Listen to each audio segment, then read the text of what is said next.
नमस्कार दर्शक बंधु जदि आप आज सोना किंबा रूपा किणवा चाहते तेज जाणी रखु कि आज घर बजार में 24 कैरेट और 22 कैरेट सोनार मूल्य कौन रही तेज आज भारतीय बजार में 24 कैरेट सोनार मूल्य 1,15,480 टंका रही बेले 22 कैरेट सोनार मूल्य 1,05,850 टंका रही।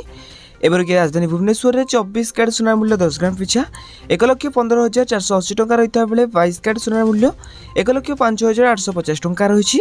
एवरकि मुंबई में 24 कैरेट सोनार मूल्य 1,15,480 टंका रही बेले 22 कैरेट सोनार मूल्य 1,05,850 टंका रही। तेज नुआदिल्ली में 24 कैरेट सोनार मूल्य 1,15,630 टंका रही बेले 22 कैरेट सोनार मूल्य 1,06,000 टंका रही। तेज दक्षिण भारत प्रमुख सहर चेन्नई में 24 कैरेट सोनार मूल्य 1,16,080 टंका रही बेले 22 कैरेट सोनार मूल्य 1,06,400 टंका रही। तेज पूर्व भारत प्रमुख सहर कलिकता में यथाक्रमे 1,15,480 टंका और 1,05,850 टंका रही सोनार मूल्य। अन्यपटे रूपा मूल्य किलो पिछा 1,79,000 टंका होइछि। तेबे एटा थिला आज दिनर सोनार पर सठिक मूल्य। जदि आपण माने आको एबडी सोनार पर सठिक मूल्य जानिबाकु चाहतांती तेबे आम चैनल को सब्सक्राइब करी पाखरे आस्था बेल आइकन को ऑल बटन रे सेट करबे सहित वीडियोटी हेल्पफुल होइते निहाती भाबे वीडियो को लाइक करी डिस्क्रिप्शन टेलीग्राम चैनल लिंक अछि तो जाके आपण माने जने जानतु।